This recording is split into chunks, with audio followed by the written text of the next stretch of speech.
En este video vamos a aprender a calcular la frecuencia relativa y la frecuencia acumulada y otras medidas de una tabla de frecuencia que ya nos entregan calculada.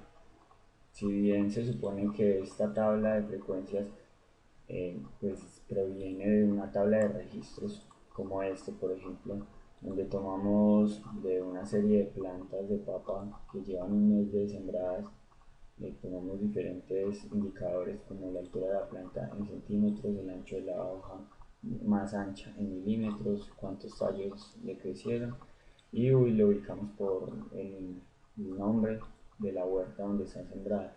Sin embargo, es probable que a veces nos lleguen tablas de frecuencia donde no nos entregan los datos registrados, sino que nos entreguen ya calculada y no tengamos la manera de pronto de hacer otros cálculos o de pronto utilizar tablas dinámicas como se explicará en otros videos, eh, sino que nos entregan esta tabla.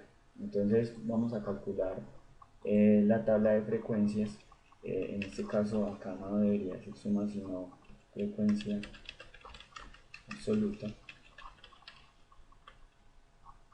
Eso quiere decir que tuvimos dos plantas, este 2 se refiere a dos plantas que crecieron al mes, ya tenían dos tallos, 11 plantas que al mes ya tenían tres tallos, estamos hablando de plantas de papa criolla, 10 plantas que tenían cuatro tallos, etcétera.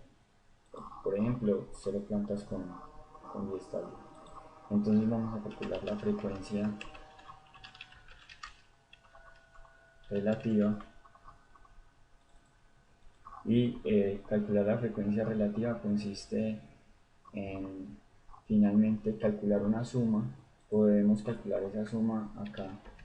Entonces una suma de todas las frecuencias absolutas. Esto quiere decir que nos muestra cuántos registros de datos tenemos en total. Y vamos a calcular entonces la frecuencia relativa de la siguiente manera. Vamos a decirle que nos calcule la frecuencia absoluta dividido el total de los registros. Pero es importante que para ese total de registros fijemos la celda. Antes de fijarla, vamos a ver qué pasaría donde no la fijemos. Si yo presiono Enter ahí y arrastro mi fórmula como lo llamamos en Excel, ¿qué va a pasar? Que él va a correr también tanto la referencia de la frecuencia absoluta, pero también sobre esa suma va a correr, o sea, va a ir aumentando el número de filas donde está ubicada esa celda. Por lo tanto, no necesito que me la calcule sobre esta de acá, sino sobre la suma que calculé. Entonces, por eso cuando esté escribiendo la fórmula, tan pronto presione la celda que necesito que se fije, voy a presionar la tecla F4. Ya ahí puedo arrastrarla y si visualizamos, entonces para cualquiera de los registros, para cualquiera de las categorías mejor, pues el valor de la suma me queda constante. Entonces ya después puedo convertir esto en porcentaje y se supone que la suma, si selecciono todos estos datos, me va a dar que será un 100%. Ahora, hay otra manera de calcularla, sin necesidad de tener que escribir esta suma acá. Entonces voy a calcular otra de la frecuencia relativa solo como ejemplo y voy a decirle igual o más, puedo iniciar en una celda con cualquiera de los dos y voy a escribir entonces también frecuencia absoluta dividido y en este caso le voy a decir que sea la suma de estos valores. También debo presionar la tecla F4 antes de cerrar el paréntesis para que me fije ese rango que seleccioné y voy a arrastrar hasta abajo. Si visualizo, el rango sigue siendo el mismo y voy a convertir esto en porcentaje.